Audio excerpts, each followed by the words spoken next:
बिजूका बिजूका बिजूका horror story. बिजूका की यह डरावनी कहानी एक ऐसे व्यक्ति के बारे में है जो अपनी मृत पत्नी की यादों में पूरी तरह से खो जाता है और मर जाता है, लेकिन एक दिन वह एक बिजूका स्कैरक्रो बनकर लौटता है। ये कहानी हमारे गांव की है जहां पर सब खुशहाली से रहते हैं और सभी अपने काम में मस्त लगे रहते हैं।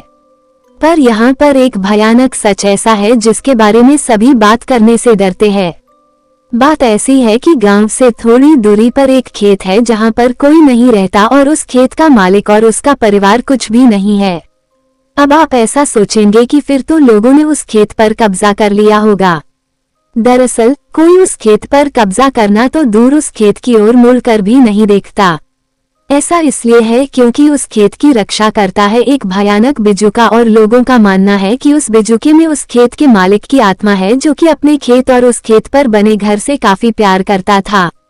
उस आदमी के परिवार में केवल उसकी पत्नी ही थी जिससे वो काफी प्यार करता था और एक दिन उसकी पत्नी एक लंबी बीमारी के चलते मर गई और वो आदमी अकेला हो गया।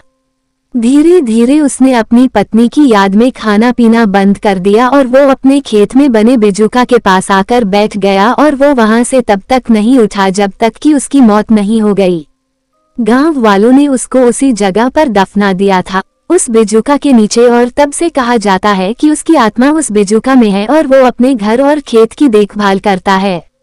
बहुत से लोगों ने रात में उस बिजूका को हिलते देखा है और अपने खेत के चक्कर लगाते देखा है। कोई भी उस खेत में जाने की हिम्मत नहीं करता और जिसने भी गलती से उस खेत में पैर रख दिया तो वो बिजूका उसे बाहर निकाल देता है। बहुत से शराबी बहुत समय पहले उस खेत में शराब पीने गए और उस खेत में पेशाब किया और दारू पीने लगे तो उनकी महफिल में वो बिजूका भी शामिल हो गया और उसे देखकर सभी शराबियों का नशा उतर गया और सब उस जगह से भाग निकले। कई बार उस खेत के पास की सड़क से गुजरने पर बहुत से लोगों ने उस बिजूका को उनकी तरफ देखते हुए देखा है। वो बिजूका किसी को कोई नुकसान नहीं पहुंचाता है और वो तब तक तो नहीं पहुंचाएगा जब तक कि लोग उसके घर और उसके खेत से दूर है। कोई भी आदमी उसके घर के अंदर नहीं गया और जब उसकी पत्नी मरी तो किसी ने भी नहीं देखा था कि उसकी पत्नी का अंतिम संस्कार कैसे हुआ।